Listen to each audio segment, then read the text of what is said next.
All right, so today's a very exciting day. I am joined by Neil Mohan, the Chief Product Officer at YouTube. Thank you so much for joining us today. There's all kinds of burning questions, well, that I've got for you, but also the community as well. I actually put it out on Twitter that you were coming on the show, and all of a sudden, like, it lit up with all types of questions. You're a very popular guy. A lot of people want to know what you have to say. You know that, right? All right. Well, hopefully I'll say something interesting here, but it's great to be with you, Lou. Yeah, absolutely. No, the pleasure is all mine, and of course, Willie Doo's as well. First off, just before we get into the pressing questions, I just want to know kind of how you ended up in this position with this job, how you got here. Yeah. Well, it's certainly been a long journey. I've been in this role as the Chief Product Officer at YouTube now for, I'd say, 6 years. So time flies. And I've been at Google for much longer than that. I came to Google all the way back in 2008 when we sold a company called DoubleClick to Google. And so much of my career was in the digital advertising, internet advertising space. And before both DoubleClick and YouTube were parts of Google, YouTube was one of my biggest clients when I was at DoubleClick, because obviously, as you know, our business model is an advertising one. That's how we generate revenue on behalf of our creators. And so I've always been at this intersection of media and technology kind of throughout my whole career. And YouTube was really sort of kind of an evolution of that. And here I get to work on, obviously, all the products that, our 2 billion viewers all over the world use, but also all the tools and features that you as a creator use to reach all of your audience, generate revenue, et cetera. And so it's been a super fun ride. Now, I just want to dig in just a little bit more right here. What do your daily activities look like? Like, what types of decisions are you faced with? What kind of tasks would you deal with on a daily basis? Yeah, I mean, I would say that in a most fundamental way, my job is really twofold. First and foremost, as I mentioned, I'm responsible for all of our products, everything, the YouTube experience on the mobile phone, on desktop, laptops, on large screens, living room screens, et cetera, everything that our viewers use to connect with, their favorite creators like yourself. And then everything that our creators use, everybody from our YouTubers like you, musicians, artists, all the way up to traditional media companies. They use a number of products and features, both to connect with their audiences, but also to build a business on YouTube. And so I'm responsible for those products. And then the other part of my job is a responsibility for what we call our trust and safety. And that's basically about protecting our ecosystem, the community guidelines that govern the content on our platform, the rules of the road, so to speak, in terms of the content that stays up, comes down, et cetera, our recommendations, what content is recommended to our viewers, et cetera. And so that's sort of the portfolio of responsibility. And in terms of my day-to-day, it really comes down to helping my teams make the best decisions on behalf of that entire sort of ecosystem, users, our viewers, our creators, our partners, our advertisers, et cetera. And oftentimes, by the time a decision reaches me, it's usually a trade-off. It's sometimes a difficult trade-off between, various constituents, short-term versus long-term, all those types of things. And so my job, whether it's in a product review or a design review, is to really look to make the decision that is in the best interest of this overall ecosystem, our viewers, our creators, et cetera. And, I probably make, dozens of those types of decisions on behalf of my teams on a weekly basis. And so that's a little bit of kind of the sausage making in terms of how all of us at YouTube are busy at work in terms of building, the best products we can on behalf of all of our users. That sounds like a very daunting task when you're working on something that means so much to so many different people. There's the creator side of it, there's the viewer side of it. I mean, I know just being an individual creator that anytime you want to alter or change anything, it's people they have their comforts, they have their expectations and things like that. So this means that you would be intimately involved in feature decisions, let's say, that would be something that would end up in front of you in some way.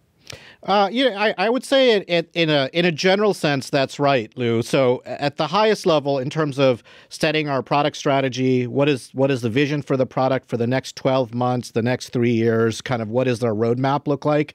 Yes, that's my responsibility, and it's generally my job to give the appropriate sets of goals and kind of ambitions for our teams. And obviously, a lot of that is informed through conversations with creators like yourselves, with partners, kind of all over the world in terms of what they'd like to see on the YouTube product, where they think our roadmap should go.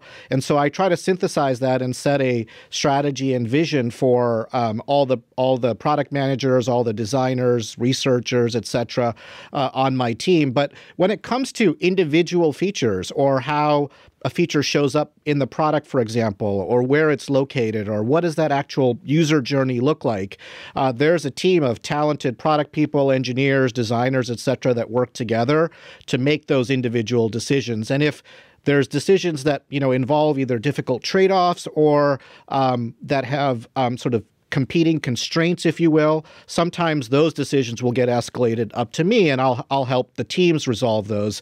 But my job is the analogy I like to use is my job is to really sort of build the airport and the runway, and it's the individual team's job to basically land and have the planes take off. I'm there to provide them the support and the vision and the guidance, but we have a very talented team of hundreds of people, thousands of people that are working to build features on your behalf, others' creators' behalf every single day. Yeah, I mean, I assumed that was likely the case. I think the reason that I highlighted specific features is because there's been a feature recently that's gotten a lot of attention. I don't know if it's the removal of a feature, if it's a new feature, but of course I'm talking about this dislike button situation. And I've been following a little bit on, I mean, obviously I saw the original release, but then I've seen some of the feedback from creators that are in my circle a little bit. Maybe you can give me like a brief background on that particular decision, the removal of the dislike button, and sort of YouTube's position on why this was an important thing to do. Yeah, and so I mean, I'll kind of take a step back, and some of this will tie to my answer to some of your previous questions too, because I think it'll illustrate the types of the way that the decision making around these types of features and kind of product decisions are actually going down at YouTube. And so this was, of course, a decision, and as you described, an adjustment to a feature or whatever you want to call it, that of course I was involved in. Other members of the leadership team here at YouTube, of course, were involved in as well, and it's an example of something that involves those trade-offs that I was talking about before. At the end of the day, YouTube is a very large ecosystem of viewers and creators and other partners, and it was about making sure that we were, kind of balancing all of those in sometimes sort of competing objectives or competing goals in a decision that we felt was the right sort of overall decision for the ecosystem. And so that was kind of our North Star and what we were trying to anchor on in terms of this particular decision. And leading up to it, we didn't, just come up with it out of the blue, as you can imagine. There was a lot of thought that went into it. In fact, we ran a couple of experiments ahead of time to actually gather some data and learn, the impact of dislike counts on the ecosystem. What was the impact on creators, on viewers, et cetera. And we learned a couple of things. One is that if you do remove the number right next to the actual dislike the button per se, it does remove some of the incentive for the behavior of people swarming and sort of, the disliking a particular video as a swarm activity as opposed to sort of an individual action. So that was one key learning. The second was we also learned that the types of videos or the type of content that was particularly prone to that type of an attack, dislike attack, if you will, were smaller creators that were up and coming, creators that didn't have sort of some of the infrastructure that other larger creators had. And so those were two key insights that we had. And so kind of taking all of this into account led us to the decision that we want to have the ability for people to express their opinion about a video. So that's why dislikes weren't removed completely. It was just the count. And we wanted to provide that feedback mechanism to the creators. That's why obviously YouTube Studio still has, that functionality available so that creators can avail it of themselves. And so the best sort of way to really thread this needle was to keep the action, but to remove that count that was incentivizing what was some of the problematic behavior. And so that was a lot of the thought process that went into it. There were a number of, kind of reviews and decisions, input that came from viewers, from creators, small and large, that fed into that particular feature. And that's the mechanism that led to that decision and how we rolled it out. Just to give you sort of like, kind of the full background in terms of how that actually went down. Yeah, and that's, I personally, I find it very interesting. In a much smaller way, I run a business myself. We make decisions, and sometimes it comes from one place and is reviewed by somebody else. Like I totally assumed that this would have gone through a process, that it wouldn't have been some sort of like instantaneous snap your fingers, dislike is gone. There would have been some thinking that went into it. And even before that, before I heard about it, I could imagine it happening also because the dislike button in general elsewhere on the internet is kind of non-existent. Across other social media platforms that are out there, you just don't see it. And so there's a thinking that, okay, there must be some reason why having this count, it must have some sort of a negative effect. But then there are also other people out there that feel that there was something positive about having that there. So let me ask you this: what is when you guys were doing the analysis on, the good side of doing something like this, what's the bad side of doing something like this? What's the negative of hiding this number? Yeah, what I would say is, like I said, these types of decisions are difficult because they do involve this trade-off, these pros and cons as you're describing, and as you're seeing, we ultimately erred on the side of what we think is we went with the side that we think is sort of the best decision for the overall ecosystem, and that is removing the count. The feedback that I have heard is, well, the count was useful as a indicator of whether I should, watch that video or not. And, part of the experiments that we ran was to understand whether content on YouTube was being impacted by the removal of that count or not.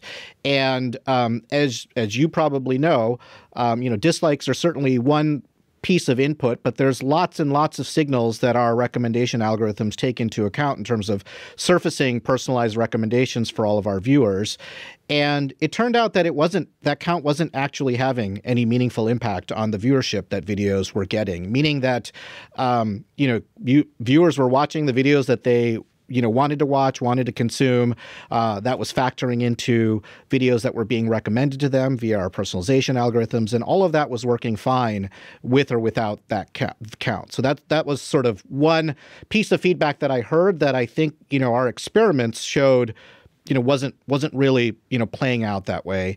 And then obviously there's the kind of aspect of it's a signal for our creators, of course, in terms of the feedback on the content that they're producing, the videos that they're producing. And that's, of course, why we left the information in place in YouTube Studio, so that creators, when they're going through the creative process, when they're going through kind of ideation for the next, set of videos or content that they're going to produce, that input is still there. And of course, as you do every single day, there's lots and lots of things that go into those types of decisions, not just that, but we did hear loud and clear that that was one aspect of it, and that's why we kept it available as a tool for our creators. So those were like the two things that that I had heard even before this rollout, and that was sort of the way that I thought about them in terms of sort of making the decision that we did.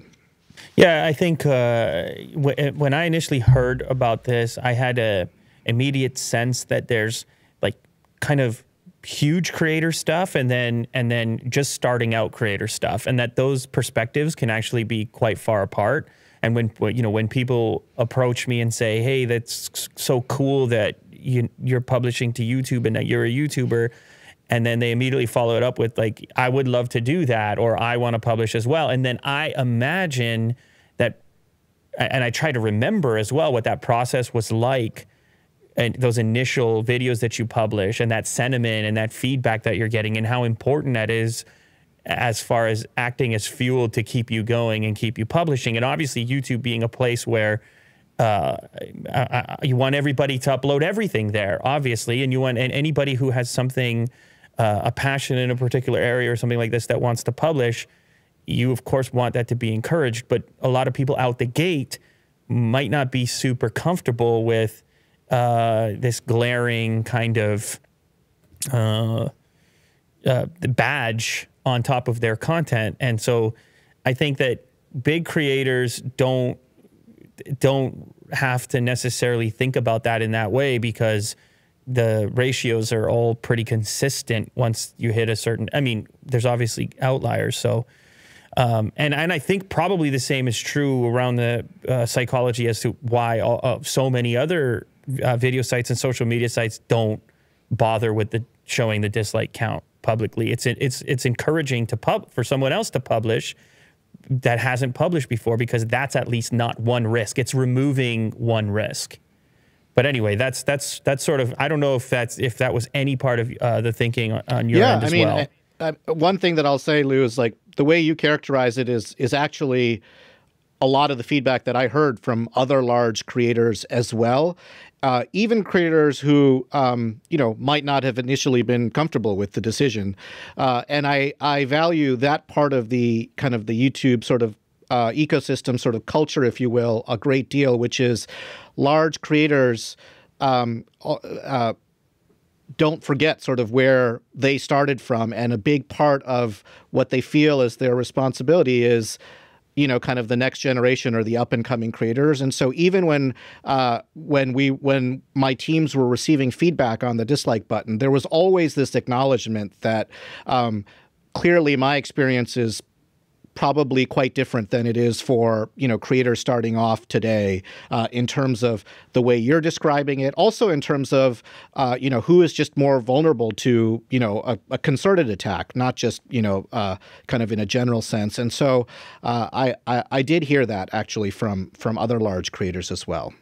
Now, do you think that there's any, this is the last question on this subject. I have a few other questions, but do you think there's any chance, because it has become a hot topic and there still exist differing opinions on the subject. Do you think there exists a possibility of a hybrid where a creator who feels very passionately about having this ratio displayed, where they could have on their channel exclusively the old ratio representation? Is there any possibility of such an option? So we haven't actively discussed that. So I don't have anything kind of new to share on that aspect today. I mean, this, a big part of the way that we build features and, products at YouTube is continual input, continual conversation with our creators. That's one of the aspects of my job that I love the most, frankly, is getting to talk to people like yourselves, your, colleagues throughout the YouTube ecosystem. So there's no plans like that today, but, we're always, involved in the dialogue and having conversations with our creators. We're also sponsored by Honey, online savings simplified. Just right in your browser, any browser. You go in there, you add it to Chrome, and it's free. It's a couple of clicks. Next thing you know, you're shopping in the usual places you would shop. Mm-hmm. You're buying gaming and tech products like you normally would. And Honey is working without you even thinking about it to scour the web for the best deal, the best code for that product, without any extra attention on in your behalf. Because that's how it works. It's automatically trying to find you the best coupons. And it's right when you're about to check out. So that's that moment where you have that feeling in your gut. You're like, am I about to overpay for this thing? Yeah. Sometimes codes that you don't even know. Of course you don't even know. Yeah. Who can keep tabs on all this stuff? So let Honey do the hard work in the background, saving you cash without you even having to think about it. It's a no-brainer.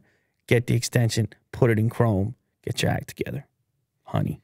Honey supports over 30,000 stores online, ranging from tech, gaming products, to popular fashion brands and even food delivery.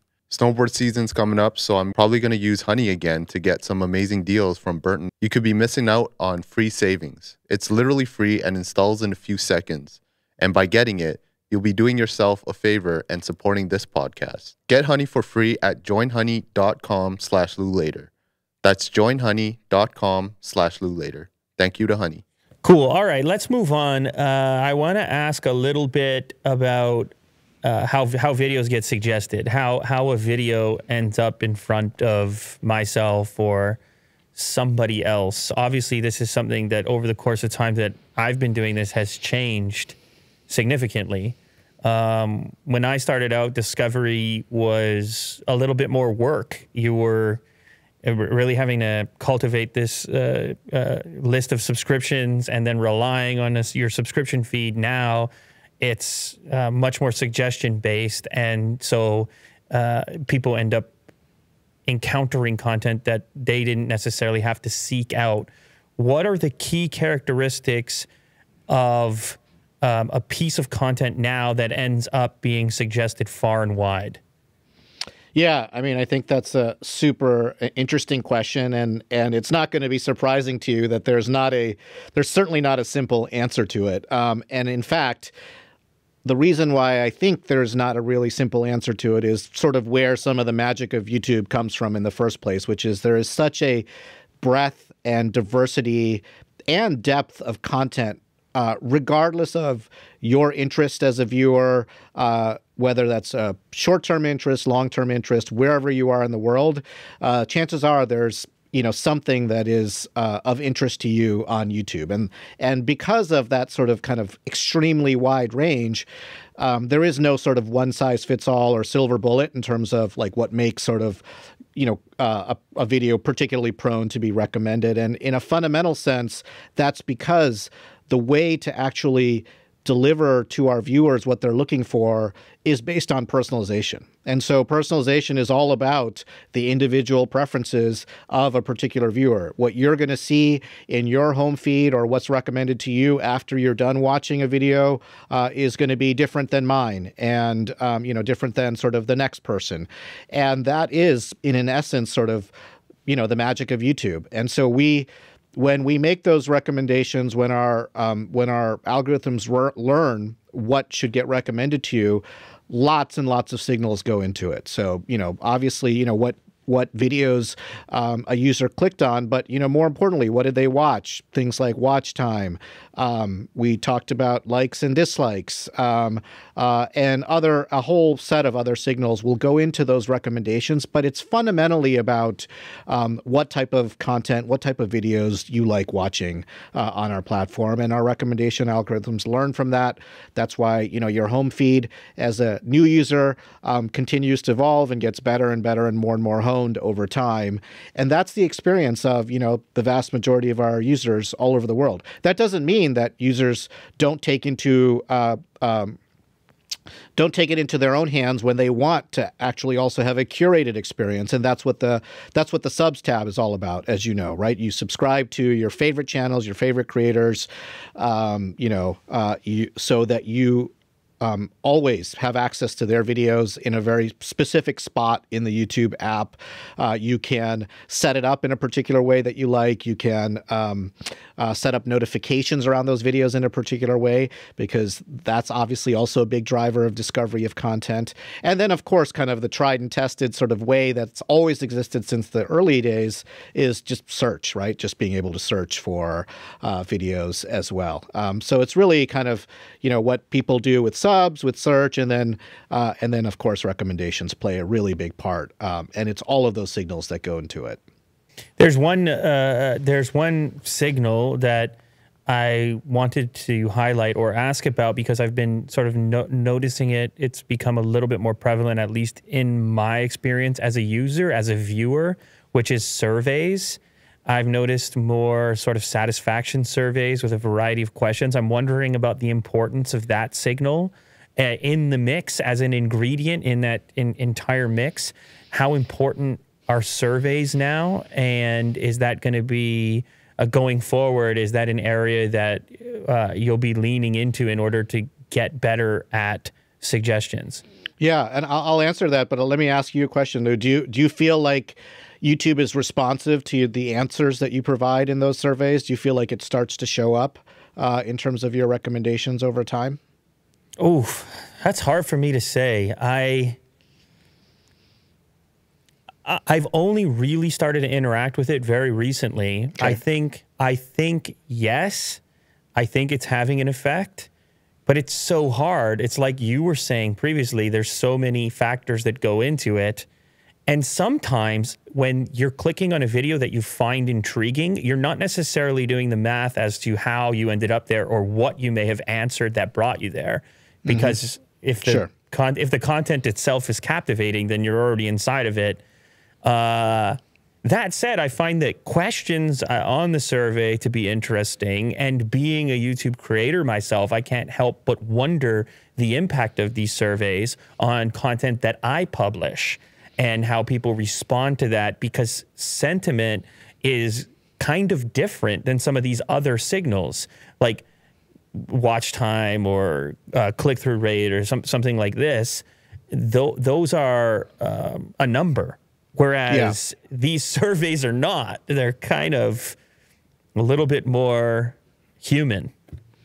Yeah, it's and the reason I asked you that question is, and it'll be hopefully become apparent in my answer, is even what you said as the answer is actually kind of the way that those surveys were designed to be a signal into our recommendations, meaning that the idea was not meant for them to be an immediate signal per se, and the concept that some of those questions that you might be seeing, what we're trying to get at there is kind of, as you were touching on, a longer term impact, an impact of an understanding of sentiment or satisfaction, which is not something that you can capture through, kind of short-term behavior of a video that you watched, how long you watched it, did you click on that thumbnail, that sort of thing. Those are obviously great signals for immediate feedback and sort of factoring into kind of what gets recommended to you kind of right then and there or next. But one of the concepts that we would like to continue to evolve to is also long-term satisfaction of our viewers after they've had a chance to perhaps reflect on content that they watched and factor that into recommendations over time as well, so that there is a kind of a longer horizon sort of feedback, if you will, as another means to continue to refine and deliver to our users what they're looking for, that is not just focused on kind of short-term engagement, that is actually focused on perhaps a longer-term goal that a particular, viewer might have. So, just to give you a more concrete example, lots of viewers come to YouTube just, like they do on your channel, to learn something new, to learn about, a particular topic that's of interest to them. They can learn something right then and there. And sometimes for viewers, that learning journey is actually something that happens over like a longer period in time, like over the course of several videos. You might, for example, you might be learning algebra. You're not going to learn that in one video. You're going to learn that over the course of 10, 15, 20 videos. And is there a way that we can actually capture that user's satisfaction with, kind of that learning journey on YouTube as a very concrete example, and as a means to continue to make that a better, journey for algebra learners, for example. And so that's the way that you should think about those surveys that pop up occasionally. Yeah, so I think it's more obvious to me, the survey component from the viewer side of things, where I feel slightly more confused, or maybe that's the wrong word, intrigued, I should say, is the survey side from the creator perspective. And by this, I mean the fact that I know these surveys are happening for people that are watching my content, but I don't have access to any of those results to know what the sentiment is around a particular video or subject that I cover, which might not be as good as another one. Now, I know if I publish a video that has great results inside of analytics, I'll have all types of markers and feedback stating, hey, do more of that. But it's kind of vague. Whereas if this survey information around satisfaction was available to me, then I might actually be able to tune what I'm publishing as well to better satisfy a group of individuals, a group of viewers, even regular viewers, if that information is out there. Yeah, I think that's actually really interesting. And I think what I'd say a couple of things about that. One is if there's a useful signal that we could tease out of this that I think could actually provide insights in terms of, new videos or new types of content that you could produce for your fans, I think that's, a great idea. And I think it's something that we should consider ultimately putting into YouTube, into analytics, into YouTube Studio. Hopefully you've seen that we've really doubled down in terms of insights and trends and cards and things like that we want to put at your fingertips. So I could imagine something useful getting teased out of this. I think it would be less useful, frankly, if it was sort of the raw data, because as you said, there's so much subjectivity there. It's oftentimes not just tied to one particular video, but there might be some useful creator-facing signals that should come out of that I think is certainly an interesting idea. And then, the other piece is, the other thing that I would say is that we're also working on more ways for you to interact with your fan base to actually tease out that type of feedback that you're looking for directly, whether it's through a post or a poll that you can do in a post or something like that. Obviously, you can do it directly in a YouTube story or what have you. There's different ways, obviously, that you can do it in the comments, of course. So there are ways that creators tease that out, but actually being able to provide it in sort of like a kind of statistically significant signal through some of this is also something that we would think about.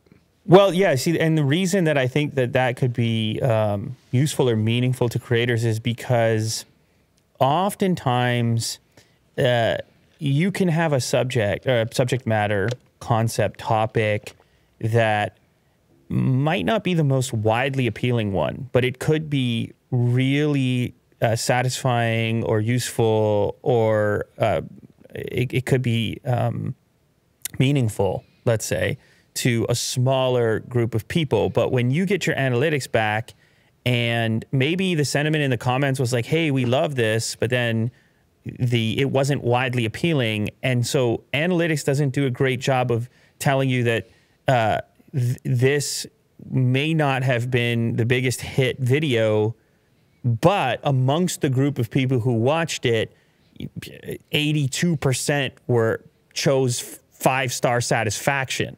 In which case you might say, hey, I don't mind serving that crowd, even if it means that I'm making content decisions away from the widest funnel. Like, not everybody's going to be Mr. Beast who's targeting everyone. And that if we're talking about value, if we start to think in the value mindset, like, I want to provide something that's really valuable for a small subset of people, I think that people who create that kind of content could benefit greatly from being able to put some kind of a score on that value per user. Yeah, I think that's really interesting. And I do think that would be something, certainly something, I mean, worthwhile for us to figure out a way to tease out and actually, like, I view that as just, it should be part of the stable of insights that we provide you to give you sort of that level of granularity. Another kind of take on it that I could see is if it actually isn't a huge hit, but it does pop for whatever reason with a particular segment of your viewer base, what are the characteristics of that viewer base? What are the other things that are interesting to you? So I do think that would be, I think, super valuable, especially for channels like yours that have a very broad fan base already. Oh yeah, no, I mean, you do it as long as I have, and you have such a variety of subject matter that you cover in terms of like products that show up on the show, and you have a subset of the audience that wants to see more obscure items and wants things to be a certain way. And then you have other audience members that will only click on some sort of high profile brand or product.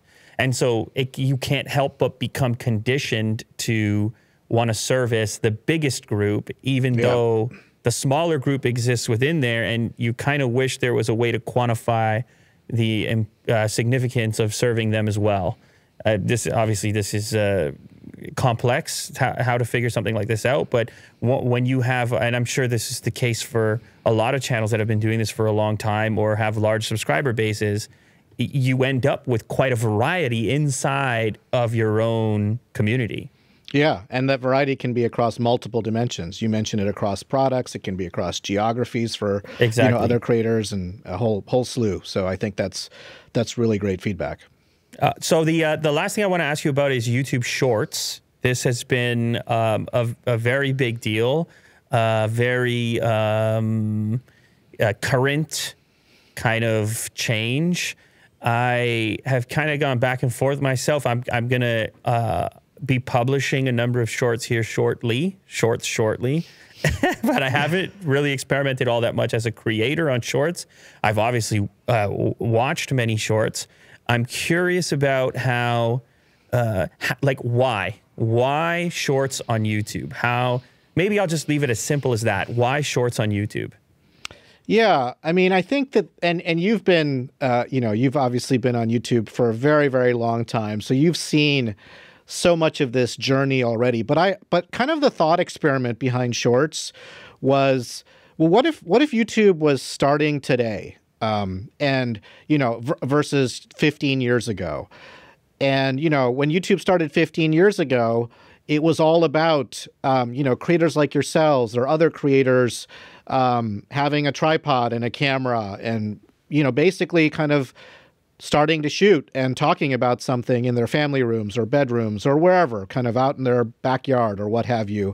And that created the canonical sort of YouTube experience that everybody, 2 billion viewers all over the world sort of kind of take for granted today. But if you think about it, as you'll recall, over a decade ago, that wasn't something to be taken for granted. It was kind of revolutionary. It sort of changed the game in terms of video. Well, what if YouTube was starting today, and what if those creators were starting today? Would they start with the same set of equipment? Would they start with the same paradigms, et cetera? And today, obviously, the world has changed in a way where all of that technology, both in terms of capture and in terms of editing or what have you, now exists in your pocket on a smartphone. So therefore you're a lot more mobile. You can do it much more quickly. And, you might shoot it vertically because that's the orientation of the phone. And so taking into account all of those things of, YouTube is, my job at YouTube is to basically kind of build the world's best stage for creators, right? And then let creators do their magic. That's what, all of our teams here at YouTube are very focused on. And so if we're building that stage today, what would you design? Well, you design something, I would argue, very similar to YouTube Shorts, which captures the power of being able to create on a mobile device anywhere that you want, focused, kind of on vertical video, but doesn't have to be focused on perhaps mixing it with other types of content, because now that technology exists where you can just do that seamlessly from your phone. And that is really kind of that was sort of the genesis of YouTube Shorts. How do we create this sort of amazing creation experience for creators that are just getting started today, but also make it powerful enough that they can work for, large creators who already are massively successful on the platform like yourselves. That's where Shorts came from. That's where we've seen a lot of the success kind of all over the world in terms of creators, but also in terms of viewers. Shorts already has, I think, on the order of, kind of north of 15 billion views and growing. And so that's based on that feedback that we're getting from creators and viewers. We're continuing to kind of double down on our investment in it. Now, obviously, Shorts is a much different, I totally understand and agree with what you're talking about as far as friction around like creating in general. It's so much different now. There's no special equipment required. Everyone's a creator. Everyone has a phone and everyone has the ability to publish and is looking for platforms that can provide a spot to do that. So makes a ton of sense. But from the viewing side of things, obviously the experience of viewing very short form, swipeable content it's quite a big difference from sitting down and watching something that's 10 minutes long, never mind something that's like half an hour long, and paying attention over the course of that entire timestamp. Do you worry at all, whether you're speaking on behalf of YouTube or yourself as a person who's just immersed in it, do you worry at all about the habit of watching tremendously short content and flipping between it rapidly? It's something we talk about on this show on a frequent basis. Are there any concerns there about that? And just to make sure I understand your question, Lou, you're saying it more from like a kind of changing viewer behavior or like a cannibalistic standpoint, or well, I mean, I guess there's that, but there's also just like sort of the I've been on YouTube for over 10 years. Yep. And obviously I've been through the many phases of sort of important components that are inside of videos that you would publish, including the age of watch time, where it was tremendously important for a period of time, and consistency and other characteristics. Is it possible that a user that engages primarily with shorts, that their taste or that their habit becomes tuned for that type of content exclusively? Are you seeing anything on your end that implies that once a person becomes a shorts viewer, that they're primarily interested in shorts, or do they mix it up? Like, of course, I'm out here in the world. I see statistics. I see the type of numbers that other platforms are pulling. This is a very powerful medium, the idea of ultra short form content. And I guess the question is there a conditioning that's taking place? Is there a possibility that short form viewers become poor long form viewers? Yeah, now I understand your question. I think it's an interesting one. I'll just, in short, I haven't seen any evidence of that at all at this point. And I think we see viewers consuming both types of content. It obviously varies. There's obviously kind of a huge kind of range in there in terms of the types of viewers, but I haven't seen any sort of sort of change in behavior or a new set of users where they're just consuming sort of one type of content versus the other. Again, sort of back to sort of what YouTube is looking to do. I think from our mission is to kind of give everybody a voice and show them the world. I talked about giving everybody a voice. That's what we do for our creators, building that stage. And for creators, it's got to be about the best tools for longer form content. It's got to be about the best products for short form content. It should be about the best set of products for whatever our creators are looking to do. And so if I flip that on its head in terms of showing all our viewers the world, that has to be about the entire breadth of video content. Whether you're on YouTube and you're watching, a 2-hour documentary or a tech unboxing video or anything else, or you're just on it, kind of while you're waiting in line and you have a minute and you watch, 3 or 4 shorts. Our job is to be able to cater to all of those use cases in a way that actually delivers real satisfaction to our viewers. And so that's the goal. That's how we approach it, as opposed to, kind of one type of format sort of changing, behavior in any particular way. I really don't think it's binary like that.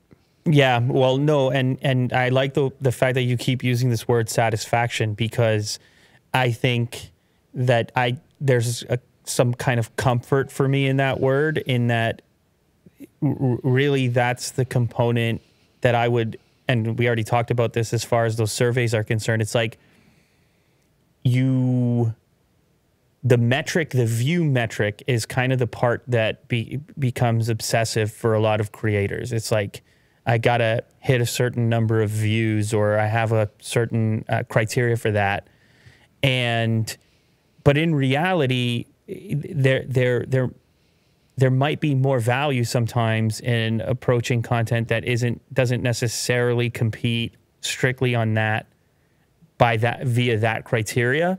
And so, like, because when I think of long form, or I think of something like you said about learning, or there's all this subject matter which might not be the hottest or the quickest or something like this, but for those that engage with it, they might derive tremendous value from it. So I think my only point or piece that I would put in there is that if satisfaction remains paramount, then and there's a way to actually track it and deliver it, then I feel comfortable that all these things can coexist, because then the stuff that will surface is going to be hopefully the most valuable or satisfactory to the end user, whether it's short or long. Yeah, I think you encapsulate it really well there. I mean, I think that is certainly the goal, which is ultimately the idea is to have our viewers be satisfied with their experience on YouTube over the long run. And that's going to be a collection of different types of things, depending on whatever their interest is on a particular day or wherever they are, in their life, whatever their, again, content that they might be consuming with the rest of their family or friends or what have you. And so all of those things should factor into our viewers' experience really all over the world.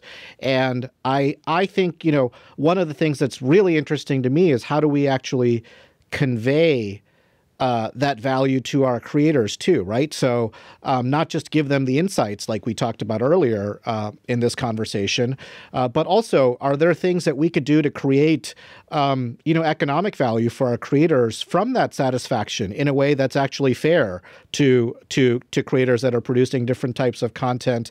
That's why we're so invested in kind of a diversity of monetization options too, not just advertising. Obviously, that's the primary one. As you know, we have subscription offerings with, YouTube Premium, et cetera. But we have all of these other sort of alternative monetization products, direct fan funding, super chat, super stickers, memberships, right? Memberships gets at some of what you're describing, which is content that might be incredibly valuable from a satisfaction standpoint to a smaller subset of users. How do you actually deliver that value, like almost like a fan club to kind of your most ardent fans, et cetera? So we'll also be looking for those types of opportunities for our creators as well. Yeah, I think that's huge. I am personally connected to a large number of creators, and many of whom have been doing this for a long time and have sort of watched the view counts go up and down, and they've been on the view count hamster wheel. And I think there's some kind of fatigue that comes from that hunt and that chase. There's good stuff that comes from it too, but there's also it also can be tough. And I think like this type of the interest that you have in this alternative approach, or in this approach which also aims at possibly serving alternative niches in different ways with different revenue and revenue opportunities, et cetera. That's it sounds promising, and I think it could probably help some of those channels,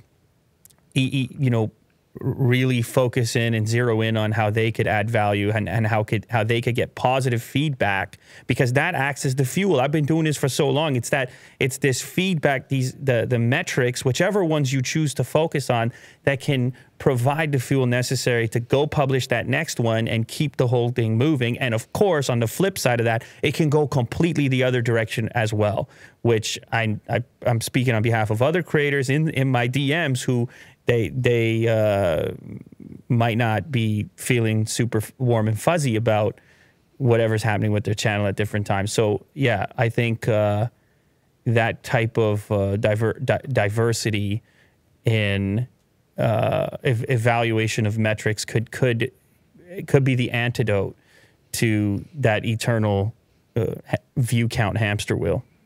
Yeah, no, I think that's great feedback, and I've certainly heard similar sentiment as well, and that's why diversifying the metrics, diversifying the monetization products, et cetera, is something we're focused on. If you have any other thoughts for things that we should be looking at or looking to do there to make make it better for our creators, obviously let me know about that as well, because definitely very open to seeing what we could either build into Studio or YTA, or just publish separately, that I think would be valuable just as a motivation and insights, but also very open to ideas for products and features that you think might help with that as well. Well, that's awesome. I'm glad that you guys are responsive to such things. I'm also glad that you came on the show, cleared some things up, offered some background on certain pressing issues. I think people are going to be happy to hear these responses, and there was a lot of curiosity around it. I always appreciate transparency and the willingness to come on and chat about it. So it's been a pleasure. I think this is the first time I've spoken to you, so it's been a pleasure. I was going to say, I've been a long-time fan, first-time caller, so happy. It's been great to connect. So thank you very much for the time and the conversation. Yeah, thank you too. All right, Lou, take care. Talk soon.